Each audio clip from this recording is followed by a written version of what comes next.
You, John Fitzgerald Kennedy, do solemnly swear. I, John Fitzgerald Kennedy, do solemnly swear. That you will faithfully execute the office of President of the United States. That I will faithfully execute the office of President of the United States. And will, to the best of your ability. And will, to the best of my ability. Preserve, protect, and defend the Constitution of the United States. Preserve, protect, and defend the Constitution of the United States. So help you God. So help me God.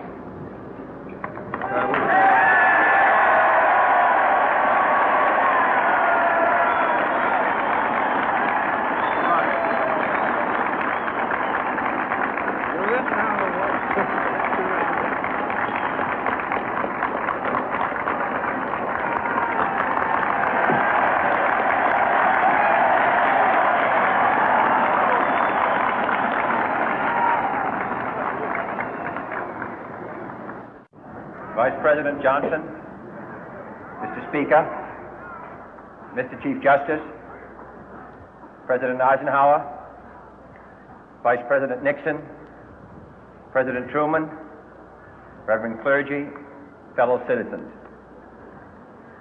We observe today not a victory of party, but a celebration of freedom, symbolizing an end as well as a beginning, signifying renewal as well as change. For I have sworn before you and Almighty God the same solemn oath our forebears prescribed nearly a century and 3/4 ago. The world is very different now, for man holds in his mortal hands the power to abolish all forms of human poverty and all forms of human life. And yet the same revolutionary beliefs for which our forebears fought are still at issue around the globe. The belief that the rights of man come not from the generosity of the state, but from the hand of God. We dare not forget today that we are the heirs of that first revolution. Let the word go forth from this time and place to friend and foe alike that the torch has been passed to a new generation of Americans born in this century, tempered by war, disciplined by a hard and bitter peace, proud of our ancient heritage, and unwilling to witness or permit the slow undoing of those human rights to which this nation has always been committed and to which we are committed today at home and around the world.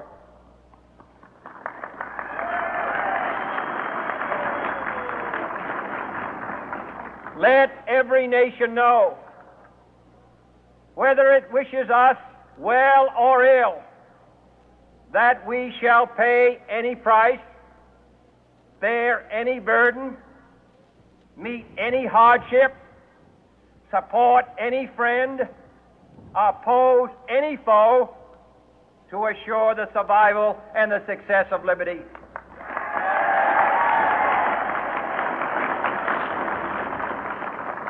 This much we pledge and more. To those old allies whose cultural and spiritual origins we share, we pledge the loyalty of faithful friends. United, there is little we cannot do in a host of cooperative ventures. Divided, there is little we can do, for we dare not meet a powerful challenge at odds and split asunder. To those new states whom we welcome to the ranks of the free, we pledge our word that one form of colonial control shall not have passed away merely to be replaced by a far more iron tyranny.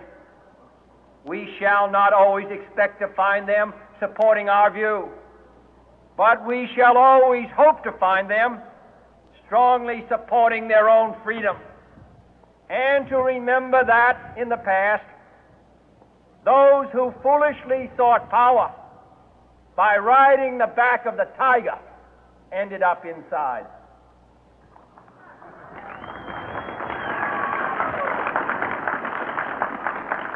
To those people in the huts and villages of half the globe struggling to break the bonds of mass misery, we pledge our best efforts to help them help themselves for whatever period is required, not because the communists may be doing it, not because we seek their votes, but because it is right.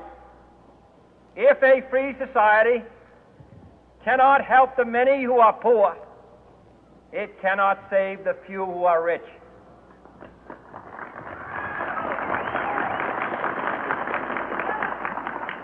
To our sister republics south of our border, we offer a special pledge to convert our good words into good deeds, in a new alliance for progress, to assist free men and free governments in casting off the chains of poverty.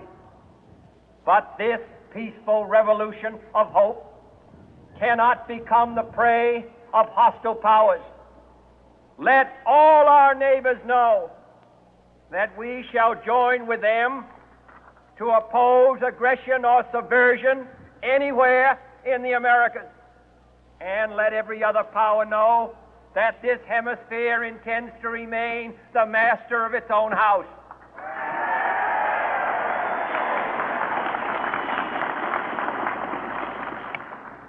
To that World Assembly of Sovereign States, the United Nations, our last best hope, in an age where the instruments of war have far outpaced the instruments of peace, we renew our pledge of support to prevent it from becoming merely a forum for invective, to strengthen its shield of the new and the weak, and to enlarge the area in which its writ may run. Finally, to those nations who would make themselves our adversary, we offer not a pledge, but a request that both sides begin anew the quest for peace. Before the dark powers of destruction, unleashed by science, engulf all humanity in planned or accidental self-destruction, we dare not tempt them with weakness, for only when our arms are sufficient beyond